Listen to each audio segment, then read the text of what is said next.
আসসালামু আলাইকুম প্রিয় শিক্ষার্থীরা, আজকের এই ক্লাসে আমি তৃতীয় শ্রেণীর আমার বাংলা বইয়ের 50 নম্বর পৃষ্ঠাটি আলোচনা করব। শিক্ষার্থীরা, এখানে বলা হয়েছে শব্দ শিখি। এখানে বেশ কিছু শব্দ দেওয়া আছে, এই শব্দগুলো আমরা এখন শিখব। প্রথমেই দেওয়া আছে জাঁকজমক। জাঁকজমক মানে হচ্ছে আড়ম্বর। জাঁকজমক মানে কি বলতো? আড়ম্বর। অঞ্চল মানে হচ্ছে এলাকা। পার্বত্য মানে হচ্ছে পাহাড়ি। আলপনা মানে হচ্ছে নকশা। আর প্রদীপ মানে হচ্ছে বাতি। এরপর আছে বাক্য বলিও লিখি। শিক্ষার্থীরা, এখানে বেশ কিছু বাক্য দেওয়া আছে, শব্দ দেওয়া আছে।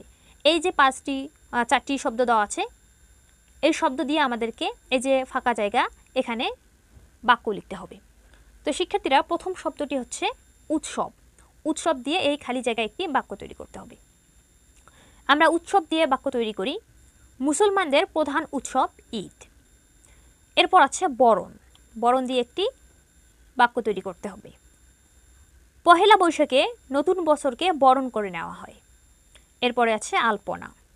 লক্ষ্মী পূজায় অনেক বাড়িতে আলপনা আঁকা যায়। জন্মদিন। জন্মদিন পালন একটি পারিবারিক উৎসব। শিক্ষার্থীরা, এরপরে আছে ডান পাশের শব্দ দিয়ে খালি জায়গা পূরণ করি। শিক্ষার্থীরা, ডান পাশে চারটি শব্দ দেওয়া আছে। এই শব্দ চারটি দিয়ে এখানে যে চারটি ফাঁকা জায়গা দেওয়া আছে বা খালি জায়গা দেওয়া আছে তা পূরণ করতে হবে। শিক্ষার্থীরা, আমরা পূরণ করি। ঈদে ঈদগায়ে সবাই, এখানে খালি জায়গা পড়তে যায়। বলতো, ঈদে ঈদগায়ে সবাই কি পড়তে যায়? নামাজ পড়তে যায়।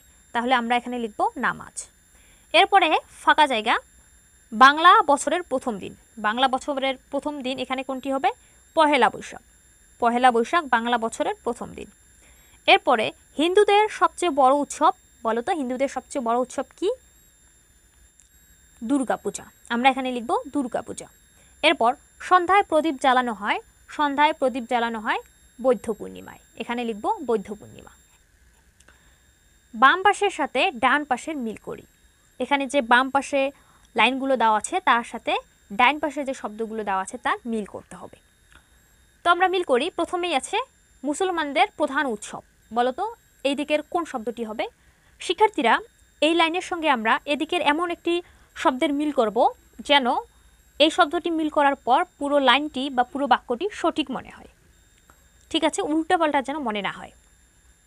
যেমন মুসলমানদের প্রধান উৎসব, এখানে যদি আমরা দিই বড়দিন, তাহলে কি বাক্যটি সঠিক হবে? মুসলমানদের প্রধান উৎসব কি বড়দিন? না, এটি ভুল হবে। তাহলে আমাদেরকে ভেবেচিন্তে এমন একটি শব্দ নিতে হবে যেটি মিল করলে পুরো বাক্যটি সঠিক মনে হয়।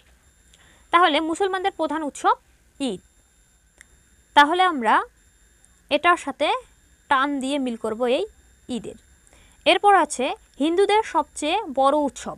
হিন্দুদের সবচেয়ে বড় উৎসব কি বলতো? হিন্দুদের সবচেয়ে বড় উৎসব হচ্ছে দুর্গাপূজা। তাহলে আমরা এটার সাথে মিল করব হচ্ছে দুর্গাপূজা। এরপর আছে বৌদ্ধদের সবচেয়ে বড় উৎসব। বৌদ্ধদের সবচেয়ে বড় উৎসব হচ্ছে বৌদ্ধ পূর্ণিমা। তাহলে আমরা মিল করি বৌদ্ধ পূর্ণিমা। সর্বশেষে আছে খ্রিস্টানদের সবচেয়ে বড় উৎসব। বলতো, খ্রিস্টানদের সবচেয়ে বড় উৎসব কি? খ্রিস্টানদের সবচেয়ে বড় উৎসব হচ্ছে বড়দিন। আমরা বড়দিনের সাথে মিল করলাম। শিক্ষার্থীরা, এই দাগগুলো তোমরা কলম অথবা পেন্সিল দিয়ে আমার থেকে আরও সুন্দর করে দিতে পারবে। তো শিক্ষার্থীরা, আজকের ক্লাস আর বাড়াচ্ছি না, আজ এখানেই। পরবর্তী ক্লাসে 51 নম্বর পৃষ্ঠার কাজগুলো আলোচনা করব। তো শিক্ষার্থীরা, সেই ক্লাসটি দেখার আমন্ত্রণ জানিয়ে আজ এখানেই শেষ করছি। ধন্যবাদ সবাইকে।